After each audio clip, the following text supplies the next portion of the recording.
الحمد لله نحمده ونستعينه ونستغفره ونؤمن به ونتوكل عليه ونعوذ بالله من شرور أنفسنا ومن سيئات أعمالنا ونعوذ بالله من شرور أنفسنا ومن سيئات أعمالنا ونعوذ بالله من شرور أنفسنا ومن سيئات أعمالنا من يهده الله فلا مضل له ومن يضلله فلا هادي له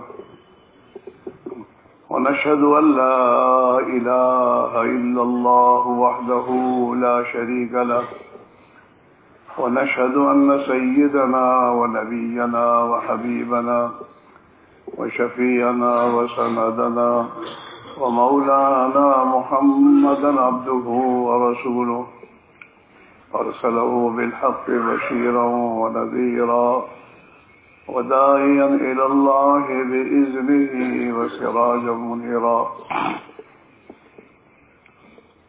صلى الله تعالى عليه وعلى آله وأصحابه وبارك وسلم تسليما كثيرا كثيرا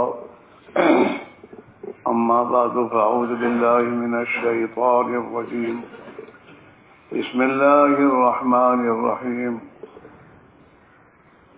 قل هذه سبيلي أدعو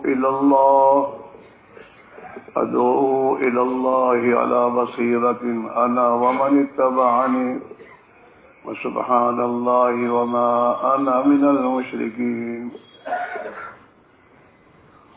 وقال تعالى هو الذي أرسل رسوله بالهدى ودين الحق ليظهره على الدين كله ولو كره المشركون.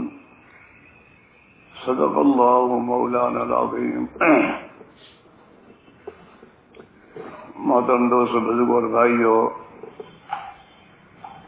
اللہ تعالی شانہ نے قیامت تک کے آنے والے تمام انسانوں کے لیے کامیابی کی جو راہ بتائی ہے اور جو سبب بتایا ہے وہ میرے بھائیو دین اسلام ہے. ان الدین عند اللہ الاسلام،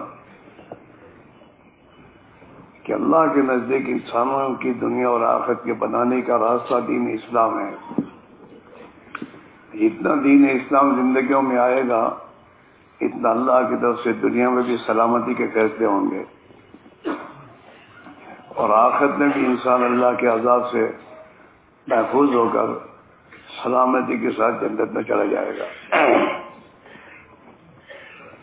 اور دین اسلام جب انسانوں کے لیے اللہ نے قیامت تک کے لیے طے کر دیا ہے تو اس دین اسلام کی بقا اور نشر دنیا میں پھیلنے کا سبب بھی اللہ تعالی شاہ نے اپنے نبی کے ذریعے اس امت کو عطا فرمایا ہے، اور وہ ہے ختم نبوت والی عظیم محنت، دعوت کی محنت.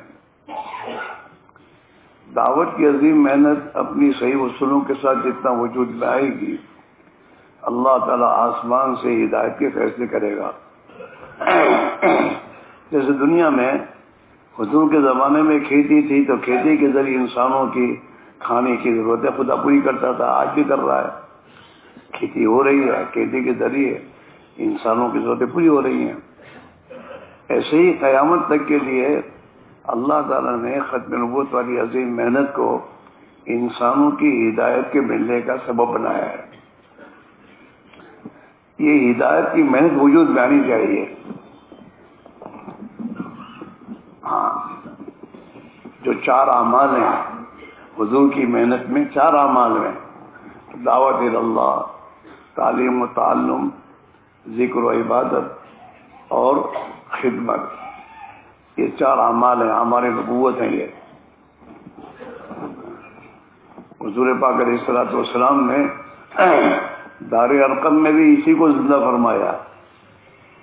دار ارقم میں صحابہ کو بیت اللہ میں محنت کرنے کی اجازت نہیں تھی تو آپ صلی اللہ علیہ وسلم نے مکہ مکرمہ میں بھی دار ارقم میں اس محنت کو آپ نے چالو کیا. دار ارقم میں یہ دعوت کی محنت تھی. جو قرآن آسمان سے اترتا تھا اس کی تعلیم و تعلم کے حلقے تھے، اور اللہ کی عبادت اور ذکر تھا، تلاوت تھی اور خدمت تھی.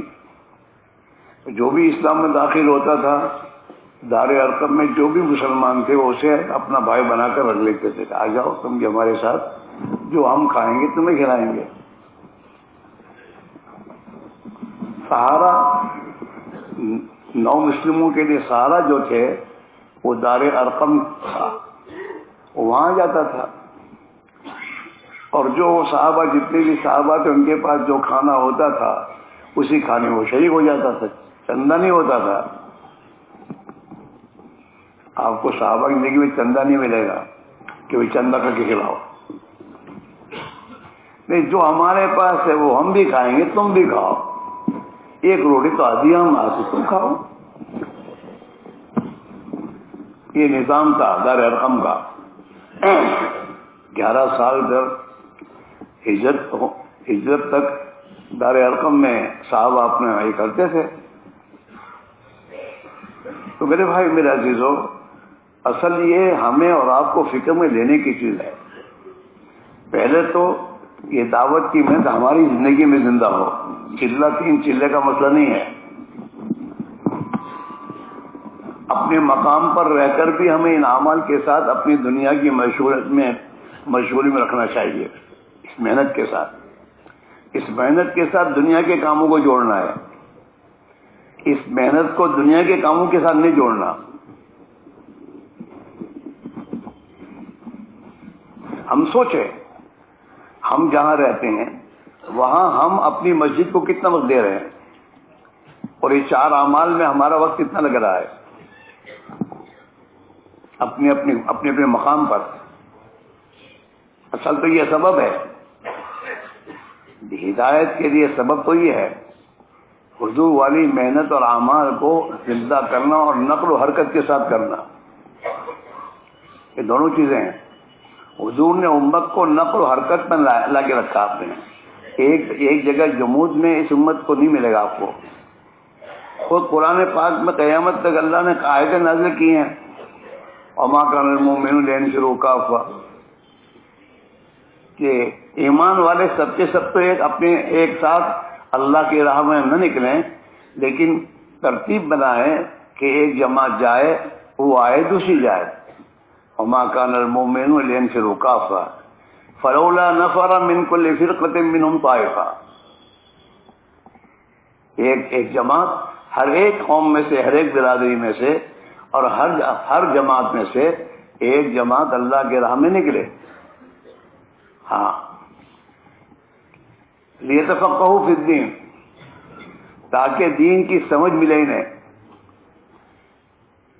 دین کی سمجھ ایک ہے علم اور ایک ہے سمجھ. دونوں میں زمین و آسمان کا فرق ہے. فقہ فی الدین، سمجھ. ہمارے بڑے اس کی تشریح فرماتے ہیں فقہ تفقہ کے معنی الاہم فالاہم. یہ اس آدمی کو اللہ سمجھا دے کہ اس وقت کون سا خدا کا حکم اہم ہے.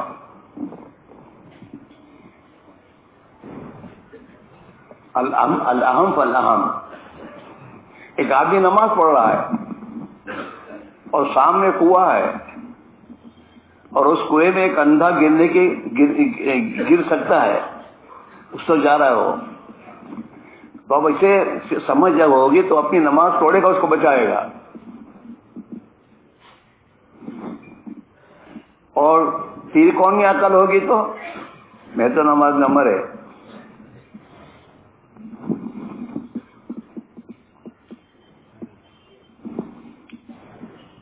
یہ سمجھ.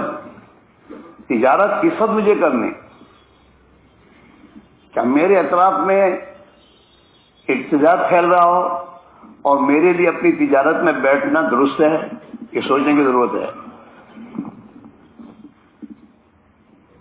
میرے پاس میری زندگی کی بقا کے لیے میرے پاس کھانا پینا موجود ہے، اور میرے اطراف میں ارتداد مسلمان دین چھوڑ رہا ہے اور میں کمائی کے چکر میں پڑا رہا ہوں، تو کیا یہ میری درست ہے؟ یہ سوچنے کی بات ہے۔ ابو صدیق رضی اللہ تعالیٰ عنہ نے تو ارتداد کے موقع پر جان کی پرواہ نہیں کی، تجارت کی بات تو سوال ہی نہیں ہے، اور اپنی جان کی پرواہ کا سوال نہیں۔ امہات المومنین، امت کی مائیں، اس لیے کہ مدینہ میں تو کوئی تھا نہیں، صحابہ تو مدینہ چھوڑ کر حضور نے جو جماعتیں اپنی زندگی میں روانہ، وہ جماعت تو روانہ ہو چکی ہے۔ جو باقی ہے ان باقی کے بارے میں ابو صدیق فرما رہے ہیں کہ مدینہ کے اطراف میں جو قبائل مرتد ہو رہے ہیں ان کے پاس جانا ہوگا۔ اس کی معنی مدینہ خالی ہے مردوں سے، تو مدینہ میں تو عورتیں اور معذور مومنین بھی ہے، تو ان پر حالات آئیں گے تو کون مرد ہوگا وہاں؟ وہ ابو صدیق نے اس موقع پر کہا ہے اَيُنْقَصُ الدِّينُ وَأَنَا حَيٌّ، میرے ہوتے ہوئے اللہ کے دین میں کوئی نقص آ جائے، ہو نہیں سکتا۔ ہاں، یہ دین جو کی محنت جو ہے 4 مہینے چلے سال کا مسئلہ نہیں ہے، مسئلہ اپنی پوری زندگی کی سوچ اور اپنے جذبے کو بدلنا ہے۔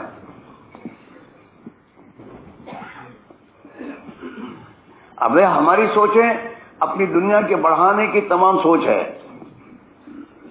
کہ نہیں، اس سوچ کو ختم کر کے زندگی میں اللہ کا دین دنیا میں باقی رہے اور زندہ ہو، یہ سوچ زندگی میں آئے اور اسی بنیاد پر اپنی دنیا کے تمام نظام کو سوچے آدمی۔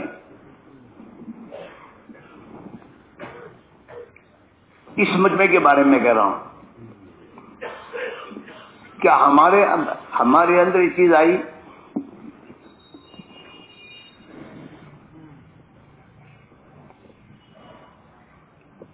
ابھی رات کو بھی مولوی ابو حسین نے یعنی جو کارگزاری بیان کی ہے، اس کارگزاری کو سامنے رکھ کر سوچو کہ ہمارے اطراف میں کتنے بنجر علاقے کے بعد دیہات کا مسئلہ نہیں ہے، شہروں میں بنجر علاقے ہیں۔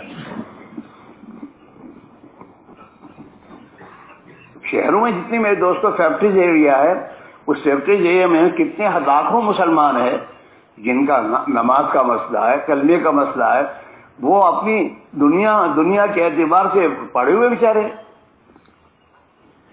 ہم نے اس کو کیا سوچا اپنا؟ ہم نے اپنے محلے میں کیا سوچا؟ یا کیا کوئی محلہ بتا سکتا ہے کہ 100% اس محلے میں نمازی ہیں؟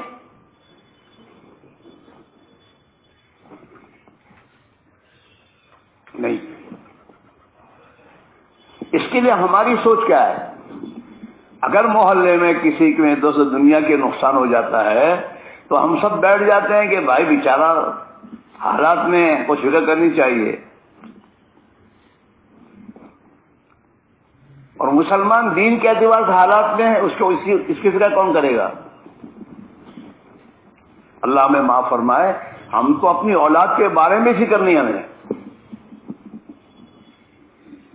ہم تہجد گزار رہے ہیں، ہم 5 کی نماز پڑھ رہے ہیں، ہم تبلیغ کا کام کر رہے ہیں، اور ہمارے جوان بچوں کا حال یہ کہ ان کی نماز کا ٹھکانہ نہیں ہے۔ اس کے بارے میں ہمیں کتنی ہماری نیند اڑ گئی۔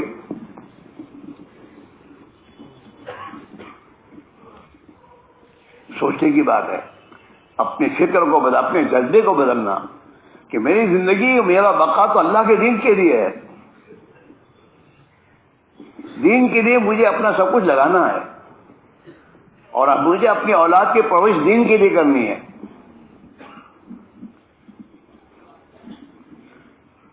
میری اولاد دین کے لیے قربانی دینے والے بنے، مجھے اپنے خاندان کے لیے دین کے بارے میں سوچ فکر کرنا ہے، اپنی ذات سے لے کر اپنا خاندان، اور اپنے خاندان سے لے کر جس محلے میں رہتے اس محلے میں، اور جس ملک میں رہتے اس ملک میں، اور جس دنیا میں رہتے اس پوری دنیا میں۔ اللہ نے ہمیں سوچ دی ہے کہ سوچ تو دین کے لیے دی ہے، ایک آدمی اپنے گھر میں بیٹھے بیٹھے پوری دنیا کے بارے میں سوچ سکتا ہے. اس کے لیے کیا کرنا؟ میں نہیں آ سکتا تو میرے محلے سے کس آدمی پر محنت کی جائے, میری بستی پر کس کو تیار کیا جائے.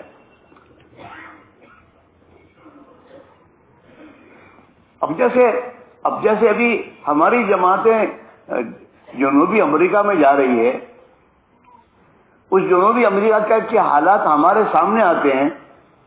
ابھی ہماری ایک جماعت ویسٹ انڈیز گئی تھی, اس ویسٹ انڈیز جانے والی جماعت نے وہاں کے حالات کو سامنے رکھ کر یہ کہا کہ وہاں کی تاریخ یہ بتا رہی ہے کہ ایک زمانے میں ان علاقوں میں 1 کروڑ مسلمان تھے, اور اب اس میں سے 1 لاکھ باقی ہے. سن لیا, کافی ہو گیا.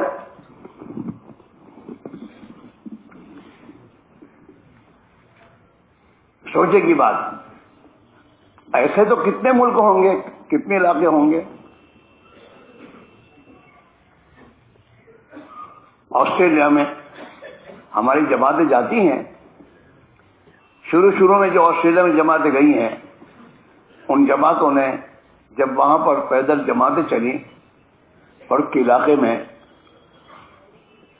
تو پرک کے علاقے میں جماعتیں پیدل چلی تو راستے میں جو بستیاں آتی تھیں, ان بستیوں میں وہ لوگ ملاقاتوں جب نکلتے تھے اور پوچھتے کہ تمہارا نام کیا ہے, تو وہ کہتا تھا ڈیوڈ, اور یوں کہتا تھا میرا باپ مسلمان تھا, میں مسلمان نہیں ہوں. اور وہ اپنے گھر سے تصویر آگے دکھا دے, میرے ابا یہ پڑھتے تھے, مسلح کے ہمارے ابا یہ چھوڑ کے گئے. اور ایسے 1-2 کا سوال نہیں ہے.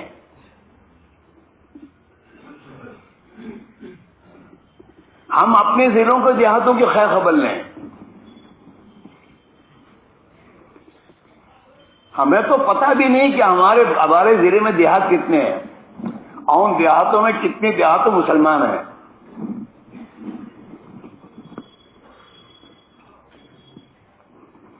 اور ہم مجاہدوں سے گھبراتے ہیں.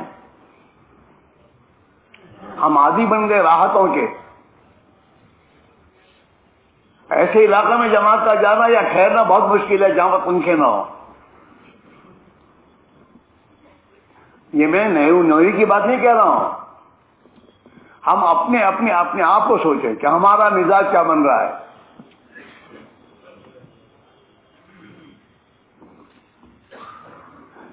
ایک مسلمان کے ایمان کی حفاظت کرنا یہ 70 دوسرے کو داخل کرنے سے بہتر ہے.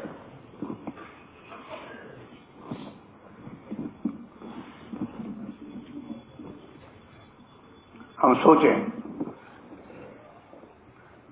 ہم اپنے گھر میں اپنے بچوں کو لے کے بیٹھیں اور ذرا ان سے بات کریں. اس کی سوچ کیا ہے, اس کی سوچ کیا ہے, اس کا جذبہ کیا بن رہا ہے.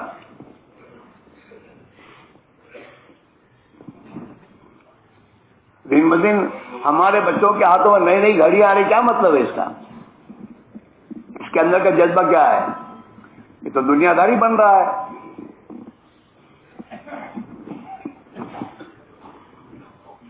میرے بچے میں آخرت کی فکر ہے, اس کو کون فکر کرے گا اس کی؟ اپنے بچے کو کون سمجھائے گا بیٹا یہ تم کیا کر رہے ہو؟ گھڑی تو ٹائم دیکھنے کے لیے. تمہارا ایک بچہ 25 ہزار اور 50 ہزار کا موبائل استعمال کر رہا ہے. گھڑیاں ایسی قیمتی گھڑیاں استعمال کر رہے ہیں, اور ہم دیکھ رہے ہیں اور ہم دے رہے ہیں پیسے.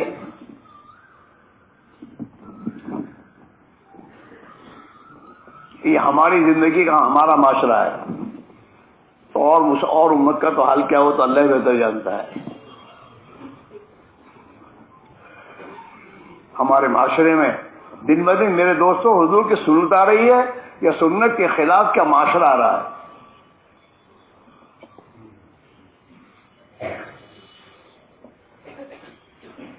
اس اس کے لیے میرے بھائیوں بڑی فکر کرنے کی ضرورت ہے. اپنے مقام پر رہ کر ان اعمال کے ساتھ رہنا اور پابندی کرنا، اور اس فکر کے ساتھ کرنا کہ میرے گھر میں نبی والا معاشرہ آئے اور میرے گھر میں نبی والا جذبہ اور فکر میرے ایک ایک بچے اور بچی میں کیسے آئے.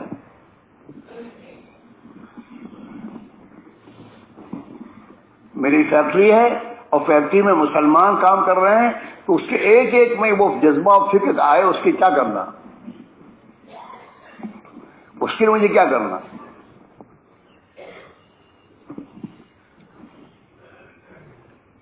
اپنے محلے میں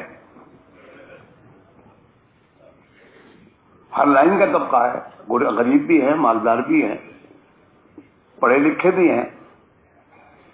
ان سب تک اللہ کی بات کو پہنچانا اور ان سب کے اندر جا کر محنت کرنا، اور محنت کر کے پھر اللہ کے سامنے رونا کہ اللہ یہ تیرے نبی کی امت کا حال کیا ہے.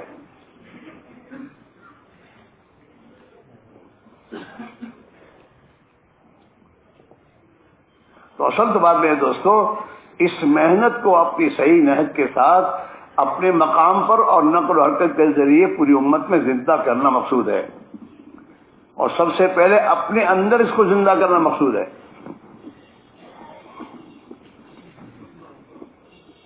ہم اپنی ذات سے صحابہ کی زندگی میں آپ کو واقعات ملیں گے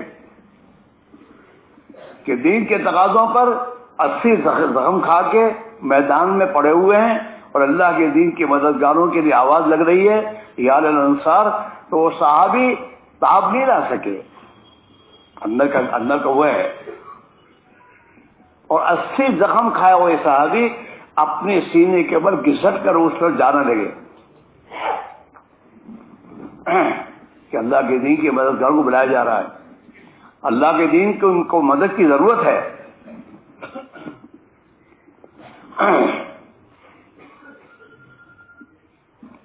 ہاں،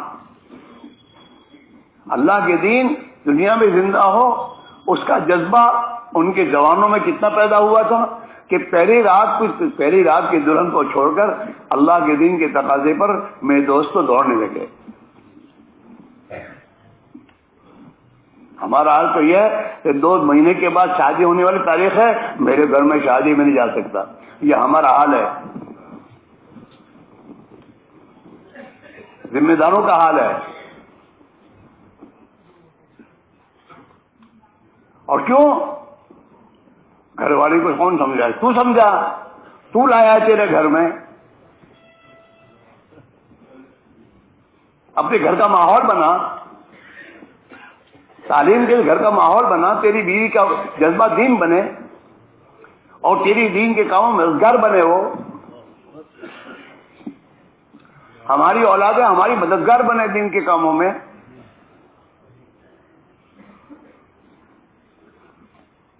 یہ تو اللہ ہی زندہ کرے گا، اور اللہ کے ہاں زندہ کرنے کا جذبہ جو سنت ہو، یہ دعوت ہے، دعوت کی محنت ہے. تعلیم کے حلقوں کو گھروں میں ہمیں اس نیت کے ساتھ بیٹھنا ہوگا کہ میرے گھر میں میرے بال بچوں کا جذبہ دین کا بن جائے، اللہ کے دین کے لیے جان دینے کا جذبہ بنے. ہاں، اور میرے گھر میں حضور والے معاشرہ آئے.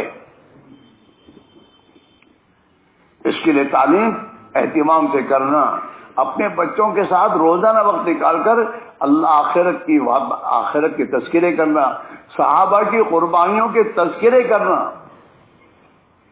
کہ صحابہ نے دین کی خاطر کتنی قربانیاں دی ہیں. عورتوں کی قربانیوں کو ہمارے عورتوں کے سامنے ہم ان کے تذکرے کریں.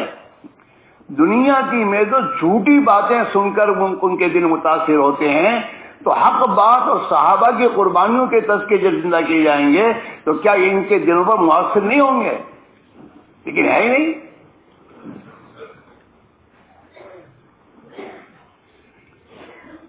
ہم سمجھتے ہیں مشرق میں شریک ہو گئے، بس اللہ کا کرم، تبلیغ میں لگے ہوئے ہیں. تقاضے آئے تو تقاضوں کو دوسروں کے سامنے رکھتے ہیں. اس تقاضے کا پہلا مخاطب تو میں ہوں کہ یہ تقاضے میں میں کیا استعمال، میرے گھرانے کو میں کتنا استعمال کر سکتا ہوں. جب یہ فکر اور سوچ اس مجمع میں آئے گی تو یہ فکر اور سوچ امت میں زندہ ہوگی. شروع میں ان علاقوں میں جو شروع کے ہمارے ساتھی ہیں، آپ ان کی قربانیوں کو سوچیے، ان کی قربانیاں. اس قربانی کے بعد حضرت معاویہ صاحب رحمۃ اللہ علیہ نے اپنے پورے گھرانے کو لگا دیا، پھر امت سے کہا 4 مہینے دے اور بیرون کا سفر کر. حضرت معاویہ صاحب رحمۃ اللہ گھرانہ کوئی معمولی گھرانہ نہیں تھا، رئیسوں کا گھرانہ تھا، رئیس لوگ تھے یہ.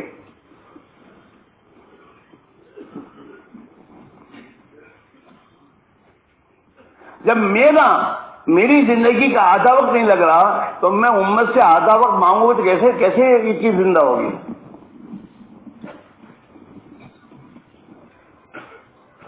کبھی سوچو بیٹھ کے تنہائی میں کہ یار میرے گھر میں اتنی غفلت ہے اور مجھے کبھی رونا آیا اس کی میں رویا ہوں اللہ کیا کہ اللہ میرے بچے نے نماز چھوڑ دی، اس کی جماعت چھوڑ گئی، میرے بچے کا معاشرہ اور کن دوستوں کے ساتھ بیٹھنا اٹھنا ہے، میرے بچے کا جذبہ کیا بن رہا ہے.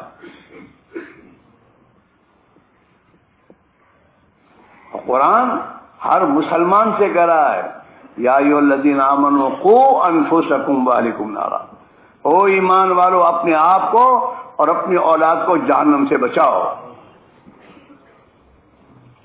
اللہ کا حکم ہے قرآن میں، تو کیا میرا اپنا 5 وقت کی نماز پڑھنا کافی ہو جائے گا؟ میرے گھرانے کا کیا ہوگا؟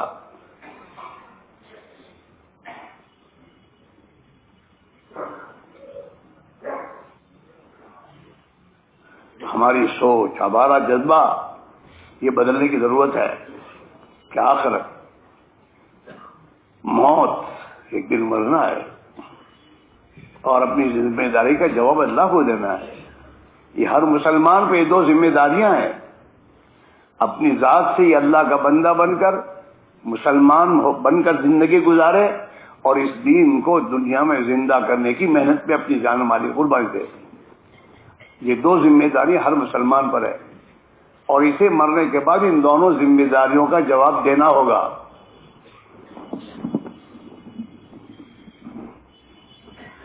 ہاں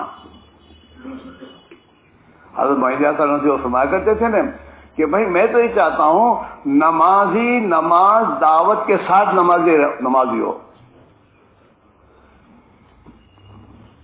معلم اپنی جگہ معلم ہے لیکن دعوت کے ساتھ.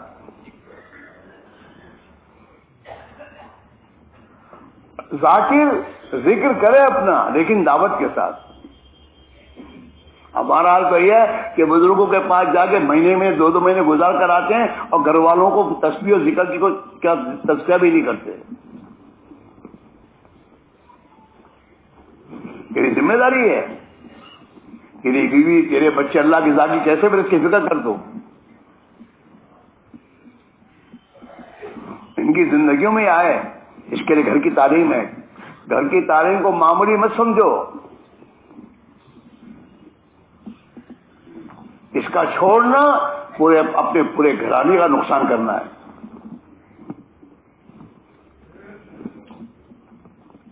چنانچہ میرے بھائیوں، جو اللہ کے بندے جن کو اللہ نے 10 غم دیا ہے وہ اپنے گھروں میں اپنی فکر کے ساتھ تعلیم وغیرہ کی پوری ذمہ داری کے ساتھ وہ اپنے آپ کو چلا رہے ہیں. ان کی تعلیم کے ذریعے ان کے گھروں کا ماحول بدل رہا ہے. ہم اپنے مقام پر ان اعمال کو زندہ کریں، اپنی مسجدوں کو وقت دیں، اپنے گھر والوں کو وقت دیں اور ان کے سامنے یہ نہیں 5 منٹ تعلیم ہوگی کب میں عالم تعلیم ہو نہیں، تعلیم کا مقصد سامنے رکھ اور اس تعلیم کو اس اعتبار سے 2 رکعت پڑھ کے خدا سے مانگ اور ان کے سامنے تعلیم اس فکر کے ساتھ اور نیت کے ساتھ کر کہ میرے گھرانے میں حضور والا معاشرہ، حضور والی زندگی اور حضور والی فکریں آ جائیں.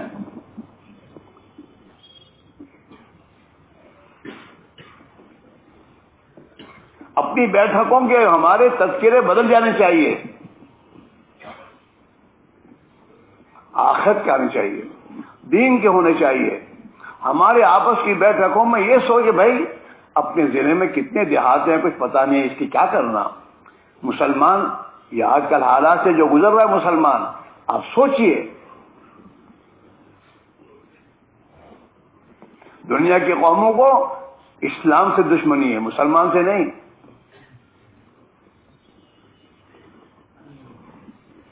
ابھی کوئی مسلمان کا بچہ اسلام چھوڑ کر ان کے پاس جائے دے تو گدی پہ بٹھائیں گے۔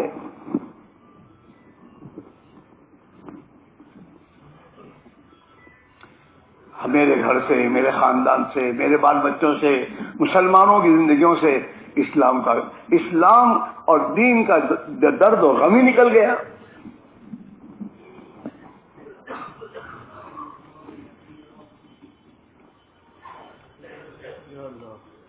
اس کے لیے اللہ نے ایک محنت دی ہمیں، اس محنت کو اپنی ضرورت سمجھ، جیسے کینسر والا اپنی کینسر کی بیماری سن کر اس کے علاج کے بارے میں کتنا فکر مند ہوتا ہے، خدا کی قسم اس سے زیادہ فکر مند ہونے کی ضرورت دین کے لیے۔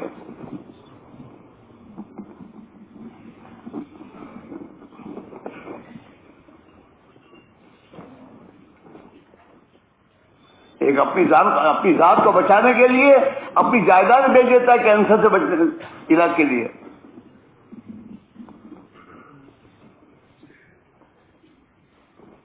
حالانکہ اگر کینسر کی بیماری میں اگر یہ صبر کر کے مر بھی گیا تو پھر میرے دوستو جنت میں جائے گا، اور یہ مسلمان اپنا دین چھوڑ کے مرے گا تو اس کا کیا ہوگا؟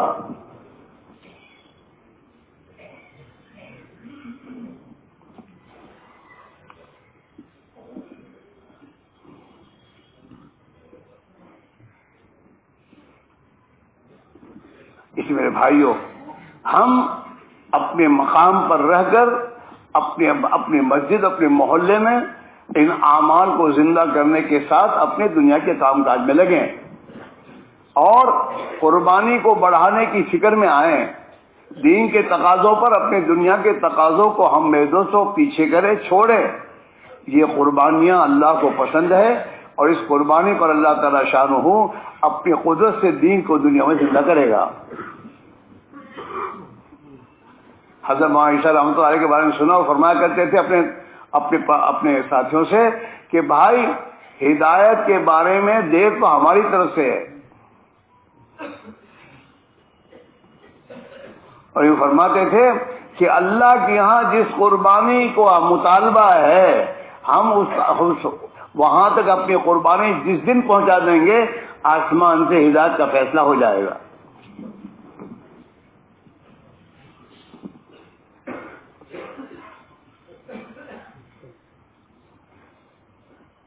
دعوت کے جو اعمال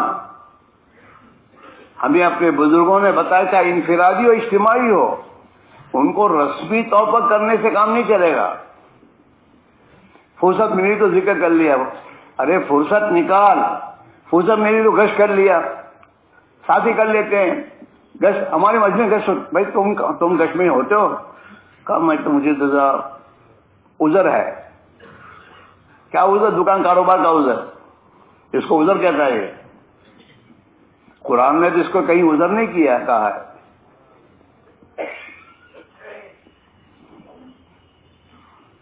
اور انہی کو دین کی خاطر آگے پیچھے کرنا ہم تو قربانی ہے۔ مہاجرین نے اللہ کے دین کی خاطر اپنی پوری پراپرٹیاں جائیدادیں چھوڑ کر اللہ کے دین کے لیے ہجرت کی، سب کچھ چھوڑ دیا، قربان کی۔ اور انصار مدینہ نے دین کے خاطر اپنے قربانی اتنی دی کہ انصار مدینہ کے گھروں میں جھاڑو پھر گیا۔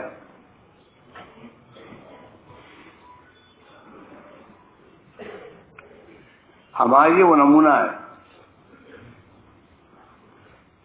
اسی کو سنا حضرت جی اپنے ساتھیوں کے ساتھ فرمایا کرتے تھے، قربانی کے بارے میں صحابہ کو دیکھو کہ ان کی قربانیاں کیا تھی، میری قربانی۔ اپنے زمانے کے لوگوں کو دیکھ کر نہ چلو کہ وہ تو 4 مہینے نہیں کر، میں تو ہر سال 4 مہینے لگاتا ہوں.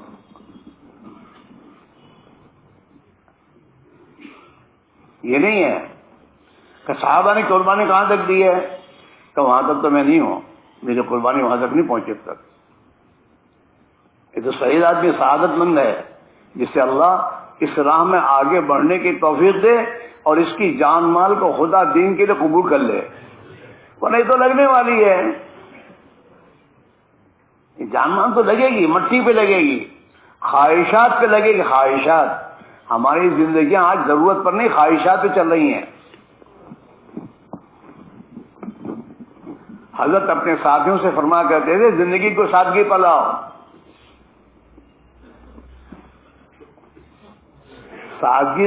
سادہ زندگی یہ ذلت کی چیز نہیں ہے، تو عزت کی چیز ہے.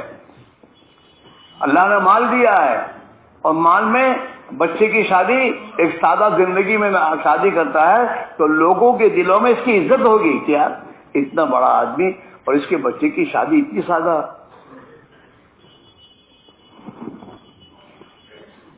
ہماری تو ناک کٹ جاتی ہے، ابھی تک ہمارے ذہن سے یہ نکلا نہیں ہے. وہ گھر والے لوگ کیا کہیں گے، او کیا کہیں گے.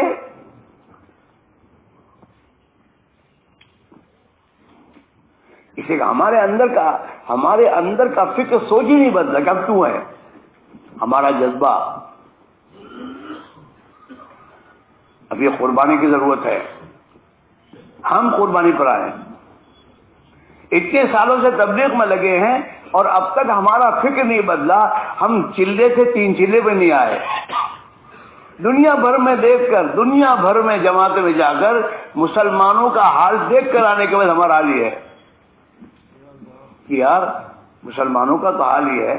اب مجھے وقت بڑھانا چاہیے، مجھے سالانہ 4 مہینے لگانے چاہیے، مجھے سالانہ قربانی میں اپنے آپ کو بڑھانا چاہیے.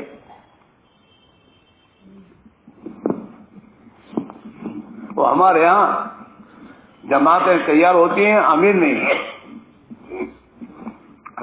تو کیا وہ جو تشکیل کرنے والے وہی امیر تلاش کرتے ہیں، اپنے میں نہیں تلاش کرتے.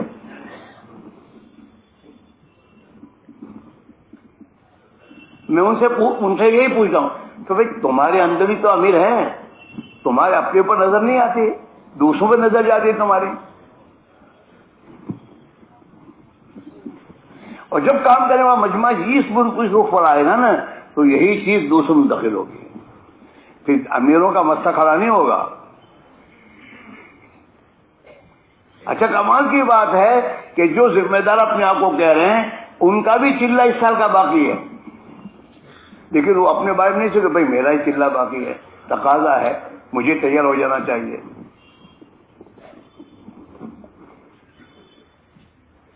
کام اسی میں تو ٹھپ ہے، کام آگے نہیں بڑھ رہا. یاد رکھیے ابھی ہمارا کام کولو کی بیل کی طرح اندر ہی اندر گھوم رہا ہے. کوئی ہمارا ساتھی مہینے میں 1 مہینہ محنت کر کے اپنے محلے سے 10 نئے ساتھیوں کو لے کر جماعت میں نکلے، بہت کم ہوگا. اور حضرت جی فرما کے رحمۃ اللہ علیہ کہ بھائی یہ تو مسجد وار جماعت کے ہر ساتھی کی ذمہ داری ہے کہ وہ اپنے ساتھ مہینہ میں محنت کر کے 3 دن کی جماعت میں نئے 10 ساتھی تیار کر کے نکلے. چلے کی جماعت سال بھر میں جو آدمی چلے میں پابندی سے اپنا وقت لگائے گا تو سال بھر میں جماعت ہونا کیا مشکل اس کو.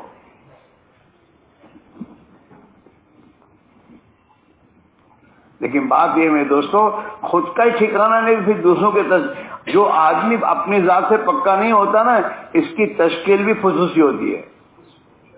ہاں یاد کرو انشاءاللہ کو ہو گیا. ہمارے بھائی فضل کریم مرحوم یوں کہا کرتے تھے یہ جو گورنمنٹ سرونٹ ہے نا یہ وداؤٹ پے جب تک جماعت پہ نہیں جائیں گے وہاں تک کام آگے نہیں بڑھے گا. اور وہ تو فرماتے تھے کہ تنخواہوں کے ساتھ جانا ایسا ہے جیسے بیوی کو حمل بھی ٹھہرا اور حیض بھی چالو ہے.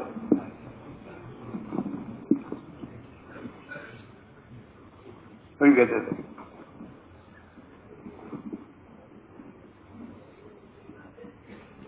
تو جیسے ملازمین اپنے بغیر تنخواہ کے جانے پہ یہ کہہ رہے ہیں، ایسے یہ دکاندار سے بھی کہتے دکان بند کر، دکان پہ کوئی بیٹھنے والا نہیں ہے تو تیرے نبی کا دین مٹتا ہے، اس کے لیے قربانی دینا کون ہے؟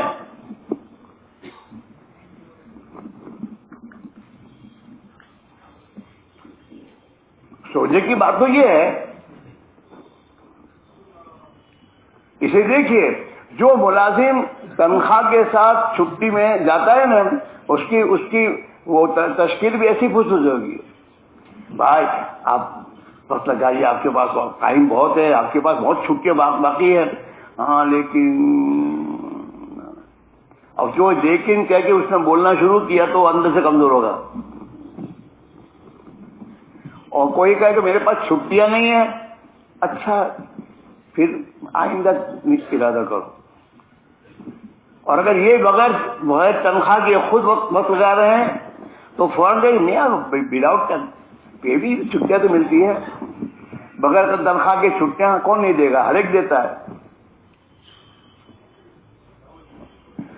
وہ تو جس معیار کی قربانی ہماری ہوگی اسی قربانی پر ہم امت کو اٹھائیں گے. ہماری تشکیل میں اتنی جان ہوگی، اور محنت کے بعد اگر کوئی تیار نہیں ہوگا تو اس کو رونا آئے گا. کیا کرے، لوگ تیار نہیں ہو رہے. لوگوں کا تیار ہونا ان کے ہاتھ میں تھوڑا ہے، وہ تو اللہ کے ہاتھ میں ہے. اپنے آپ کو محنت میں اتنا تھکا جو اللہ کو رحم آ جائے. اور میاں جی موسیٰ کے بعد کہتے ہیں لوگ کہ میاں جی موسیٰ لوگوں کی تشکیل کرے تو اسی لیے عاجزی محنت سماجت کریں کہ دیکھنے میں کہے کہ میاں تم تیار ہو جاؤ ورنہ یہ بوڑھا مر جائے گا.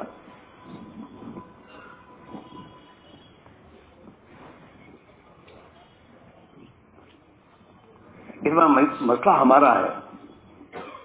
ابھی ہمارے علاقوں میں، ہمارے صوبوں میں محنت آگے نہیں بڑھ رہی، لوگ تیار نہیں ہو رہے. یہ سب دماغوں سے کہا کورونا کیا ان سی مصیبت ہے؟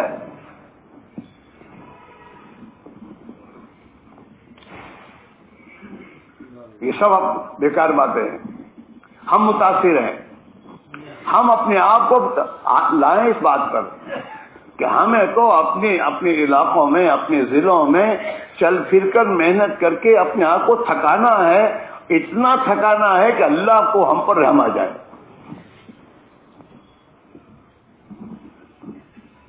اور پھر تو اللہ سے اللہ میں اب کر دے تو اللہ کہے کہ ٹھیک ہے میرے بندے.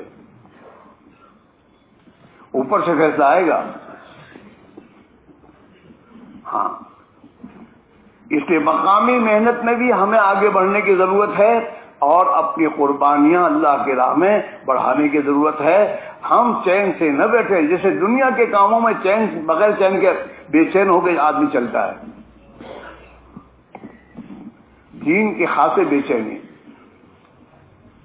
ہاں، بہت وحیدہ صاحب رحمۃ اللہ علیہ کی باتیں کرنا بہت آسان ہے کہ حضرت اپنے گھر میں مسجد میں رات بھر کہتے رہتے تھے کسی کی شب سے سوتے کٹے ہے، کسی کی شب سے روتے کٹے ہے. الہی ہماری یہ شب کیسی شب ہے، نہ سوتے کٹے ہیں نہ روتے کٹے ہیں. وہ اندر کی بے چینی ہے.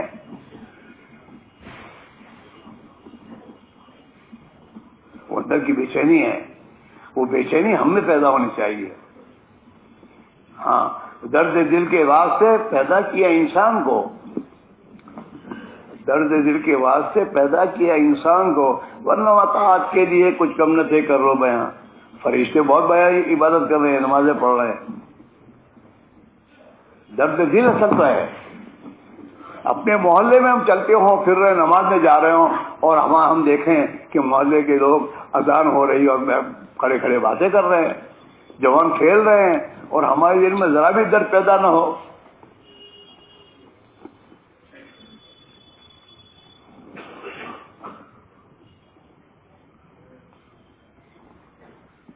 اصل چیز یہ ہے. ہاں، اللہ دین کا درد دے دے، یہ اللہ سے مانگنے کی چیز ہے. اس درد و غم کے ساتھ مرنا یہ بڑی چیز ہے. ہاں، ہم سوچیں ہماری فکر کیا ہے، ہمارا درد و غم کیا ہے. ہم تو ایک چکر میں گھر میں 2 سال تو 3 سال کب ہو گئے.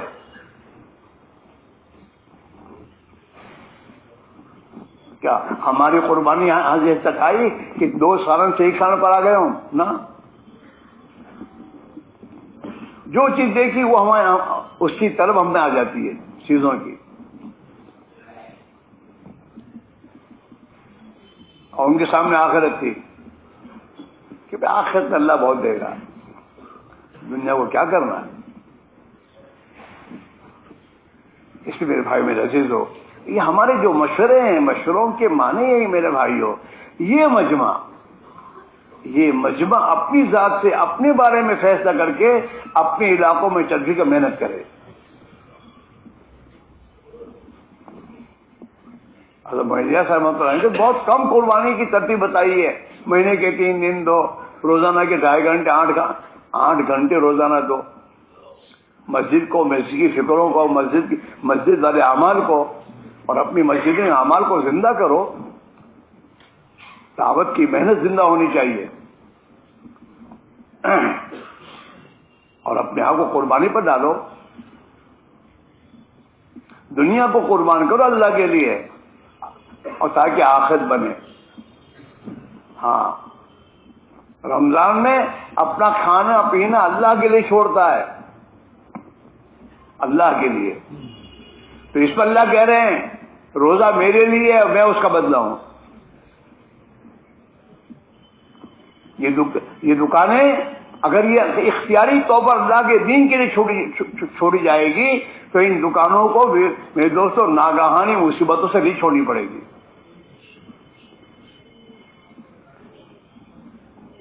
اللہ کے لیے گھر چھوڑنا، اللہ کے لیے میرے دوستوں، اللہ کے لیے اپنے اپنے کاروبار دنیا کو آگے پیچھے کرنا، یہ میرے دوستوں اللہ کو پسند ہے.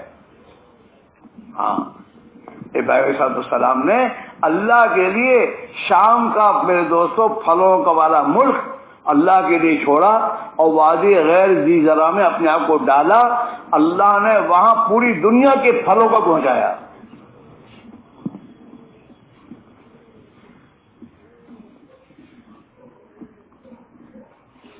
اصل قربانی ہے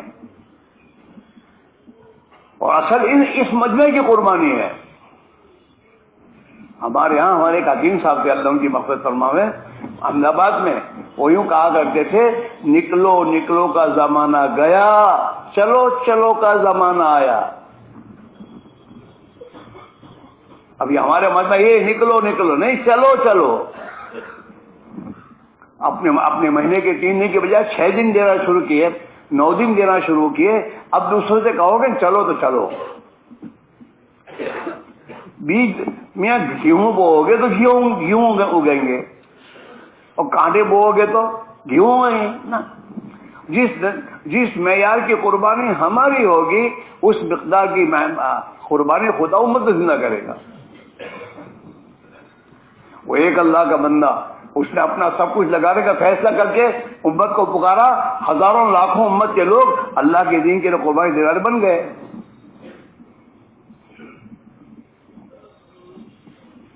حضرت معیدیہ صاحب رحمۃ اللہ علیہ نے گھر کے برتن بیچے ہیں. ان کے گھر کے برتن یہ تمہارے لوہے کے نہیں تھے، یہ لوہے کے برتن کسی کام کے نہیں. پھر ذرا پرانے بنے تو دے تو کہاں بھنگار میں، وہ تو پیتل اور تانبے کے برتن تھے. دیگیں تھی، رئیسوں کا گھر تھا، رئیس لوگ تھے، ان کے گھروں میں بڑی بڑی دیگیں اپنے گھروں میں رکھتے تھے. وہ سب بیچا. تھال بھی ایک لوہے کی تھالیں تھوڑی تھی، وہ تانبے کی تھالیں ہوتی تھی، وہ اس پر کڑھائی چلائی جاتی تھی. ہاں، گھر میں جھاڑو دیا حضرت نے. ہاں، یہاں تک کہ پرانے سے سنا کہ حضرت کے گھر والے سہارنپور گئے تھے اور یہ باپ اور بیٹے 2 ہی تھے نظام الدین میں، اور گھر میں دیکھا تو کوئی آٹا مٹا تھا نہیں، کھانے کو کچھ نہیں. بھوک لگی ہے حضرت عائشہ رحمۃ اللہ علیہ نے گھر میں جس لکڑی کا کوئی یہ تھا پیٹی، اس میں آٹا اس میں رکھا جاتا تھا، تو وہاں گئے تو اس میں کچھ نہیں، تو ایک سلی لی اور اس کی جو ڈرائے ہوتی اس میں سے آٹا نکالا،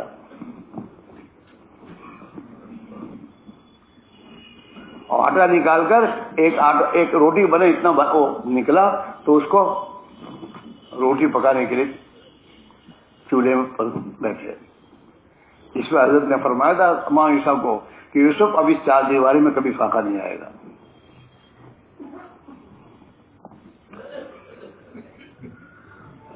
ابھی تو دسترخوان بہت وسیع ہو گئے۔ حضرت کے زمانے میں، حضرت عائشہ رحمۃ اللہ کے زمانے میں اور کے زمانے میں مہمانوں کے لیے کھانا پکتا تھا، مہمان کھانے کے بعد بچتا تھا تو گھر والے کھاتے تھے، پہلے نہیں۔ اور ابھی بھی ہم نے تو ہمارے ماں زبیر صاحب کے بعد دیکھا، جو مہمان دسترخوان پر آ گئے تو گھر میں سے جو وہ سب منگا لیتے تھے تولیہ۔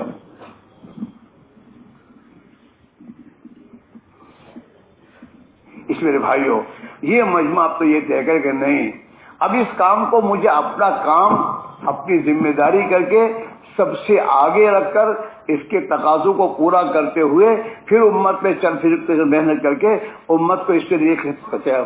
بھائی کیا کر رہے ہیں، یہ کون ہے؟ اے بھائی کیا ہے، کون ہے یہ حال ہے، یہاں اتنی فکر کی بات اور وہاں اس کو سوجی ہے فوٹو لے لے گی۔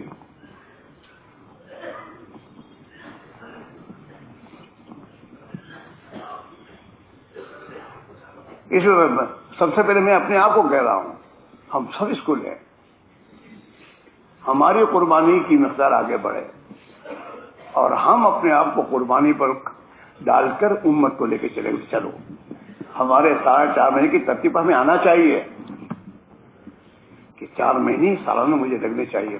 حضرت عائشہ رحمۃ اللہ علیہ نے زندگی کے آخری ایام میں اپنے ساتھیوں کے سامنے یہ بات کہنا شروع کی تھی کہ بھائی اب تو جی چاہتا ہے کہ امت سے سالانہ 4 مہینے مانگے جائے۔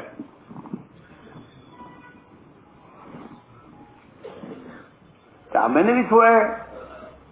یہ جو آج دنیا پھیلتی جا رہی ہے، اس کے پیچھے کروڑوں انسانوں کی جانیں لگ رہی ہیں، تو قسم قسم کے کھانے، قسم قسم کے برتن، قسم قسم کے کھلونے دنیا میں میرے دوست تو آتے جا رہے ہیں۔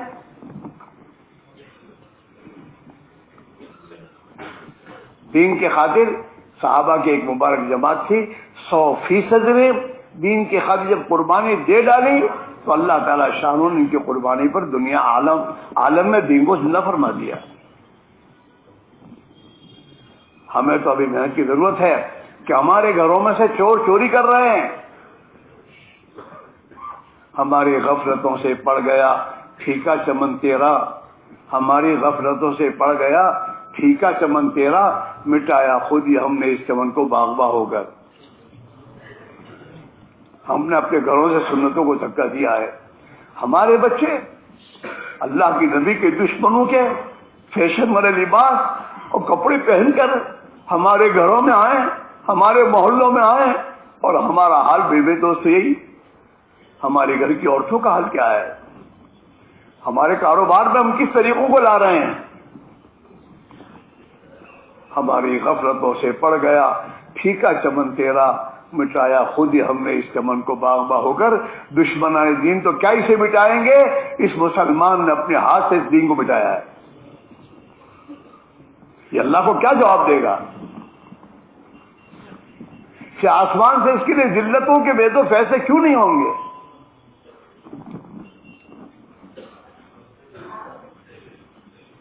جو جان اور مال اللہ کے دین سے لیا گیا تھا، وہ جان اور مال اللہ کے نبی کے دشمنوں کے بے تو طریقوں پر لگ رہا ہو، اللہ کی طرف سے رحمتیں آئیں گی۔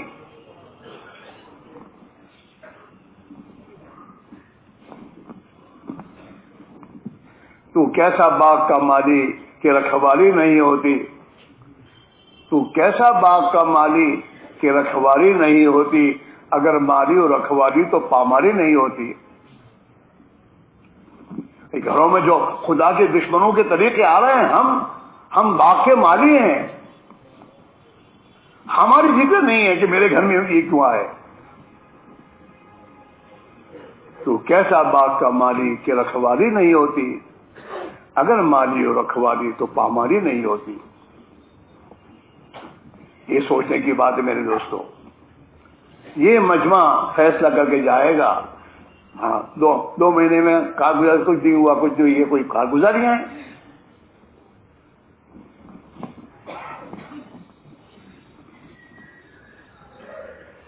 میرے بھائیو، بہت فکر کی بات ہے. آج پوری دنیا میں امت مسلمہ حالات میں ہے، اور حالات اس کے اعمال کی بنا پر. اعمالکم اموالکم، اللہ کے نبی کا فرمان ہے، جیسے تمہارے اعمال ہوں گے ایسے خدا حکام لائے گا، ظالموں کو لائے گا. بنی اسرائیل کے اعمال بگڑے تو اللہ نے فرعون ظالم کو مسلط کیا، حالانکہ بنی اسرائیل تو نبیوں کی اولاد ہے.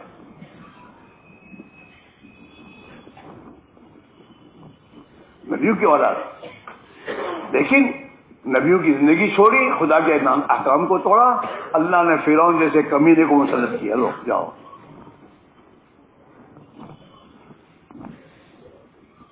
اعمالکم اموالکم، جیسے تمہارے اعمال ہیں ایسے تمہارے حکام ہوں گے. اور حدیث میں آتا ہے کہ تم اپنے حکام کو برا بھلا نہ کہو، بلکہ اپنے آپ کو دیکھو تمہارے اعمال کیا ہوئے ہیں. ہاں، علاج یہی ہے. اللہ کے نبی کی محنت، اس محنت کو میرے دوست بہت فکر کے ساتھ زندہ کرنے کی ضرورت ہے، اور بہت اہتمام و قربانی کے ساتھ اپنے گھروں میں زندہ کریں، اپنے آپ میں زندہ کریں، اپنی اولاد میں زندہ کریں. ہماری اولادیں محفوظ نہیں ہو سکتی جب تک دین کی محنت نہ لگے. ہاں، یہ دوسروں کے تذکرے چھوڑ دو، میرے گھر میں کیا ہو رہا ہے، میرے گھر میں میری اولاد میں کیا آ رہا ہے.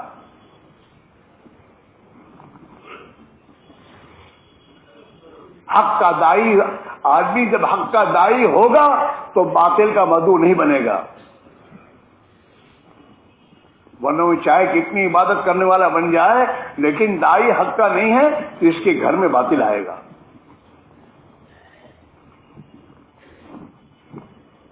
ہاں، سنت کے خلاف کے طریقے آئیں گے اور یہ مطمئن ہوگا. اللہ کا شکر میں تو دیندار ہوں.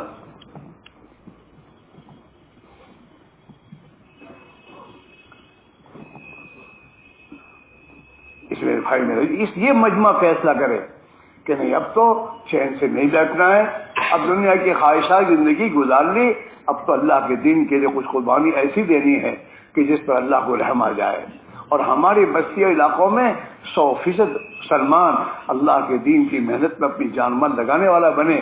اس کے لیے اللہ سے رونا دھونا، محنت کرنا، بھوک برداشت کرنا.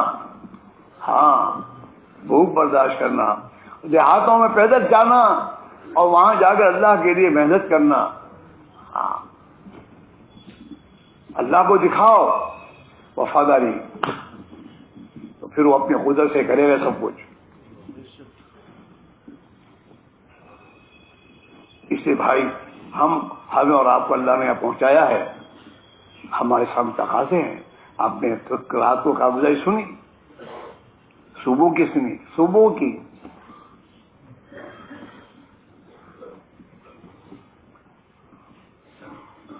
آپ سوچیں کہ ہمیں کتنی فکر کرنے کی ضرورت ہے.